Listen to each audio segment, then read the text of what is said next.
Ashama harka fuuna ilmaan Oromoo idil addunyaa gubbatti argamtan hundi keessanuu kun abdii xayyibaa waaqoti. Facebook kiyya kan foloorii gara 113 qabu yeroodhaaf haala hamaan harka ugguramee jira. Ammaaf garuu peejii Facebookaa maqaa kiyyaan maqaa abdii xayyibaa waaqoo jedhuun banee yeroof itti fayyadamaa jira. As gubbatti akka wal hordofnu abdii qaba. Ammaaf dhaamsa sattamaa tokko qabadhee dhufaa jira jechuudha.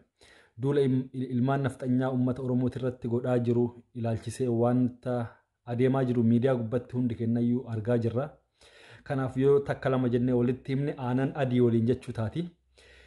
Haaluma kanaan ilaalchisee xiinxalaan siyaasaa addunyaa obbo Jawaar Mohammad addunyaa irra adeemuudhaan ilmaan Oromoo hunda wajjin marii gochaa jira.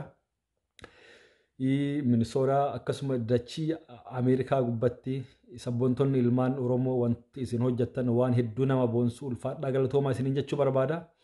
Inni biraan mallee akkasumas Kaanaadaa wanta boonsisaatu hojjetamee waltajjiin itti aanu gara Awustiraaliyaa akkasumas Awurooppaa dachii sadii biyya sadii yeroo ammaaf kafilatame Ingilaand, Jarmanii fi Jarmanii jechuun ka Jarmaniitti isinii deebi'a akkasumas Noorweeyidha.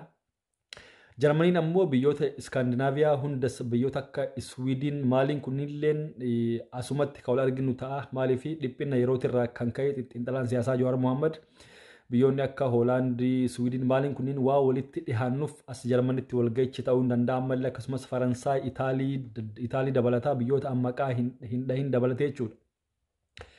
Waliigalatti qeeroon Awurooppaa maal gochuu qabna? Wanti nuti gochuu qabnu ilmaan nafxanyaaf fakkeenya Jarmanii yoo isinii ka himu taate hoogganaan koomunitii Itoophiyaa dabalatee maqaa isaa yeroof yaadadhu namoota isaanii nafxanyoota akka jiranii kakaasaa jiranii Firaankfartirraa atoobisa kireeffachaa jiranii Barliin iddoo jiran hundarraa kaayyoon isaanii waltajjii guyyaa sanii jeequdha jechuudha. Biyya biraattis Ingilaandii dabalatee Noorweettis wanni kun akka godhamu shakkii hin qabu. Kanaaf akkamitti irra aanuu dandeenya? Tokkoffaa nuti wanti nuti beeku qabnu maaliif iddoo waltajjii kana dhufna? Kaayyoon keenya maali? Xiinxalaa siyaasaa Jawaar Mohammad wajjiin marii gochuu egeree Oromiyaa irratti mari'achuudha. Tokkummaa Oromoo ilaalchisee fuuldurri uummata Oromoo maali ka jedhu guyyaa tokkicha kanaaf marii goonee addaan deemuudhaafi.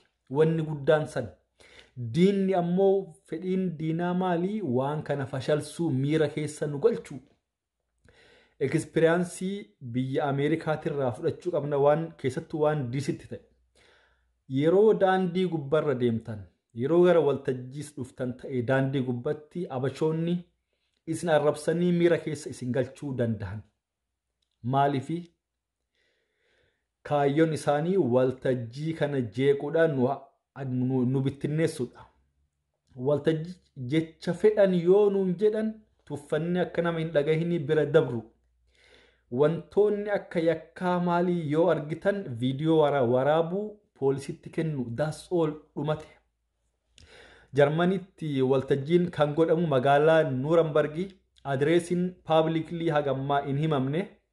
Garuu wanti amma isinitti himu barbaadu osoo gara waltajjii hin deemne dura ganama sa'a 10 irratti 10 haga sa'a 12tti iddoo tokkotti wal geenye hiriira sagalee keenya dhageessifne jechuudha.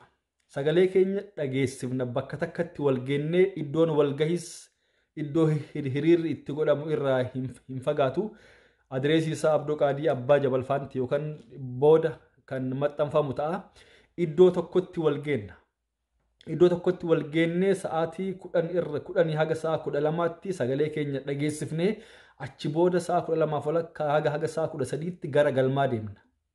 Sekuritiin akka gara mootummaa irraayis eegdoon shuurlii wanni hundi qophaa'ee jijjiraa itti qophaa'amee jira.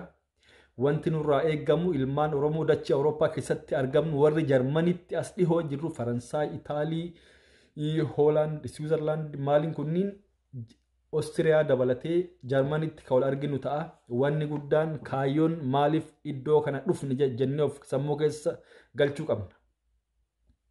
Diina ka irra aannuun sammuuni jechuudha. Kanaaf arrabni sammuu nama jeequ wanti hedduun jiraachuu danda'a. Tuffannee gara walga'ii keenyaa deemudha.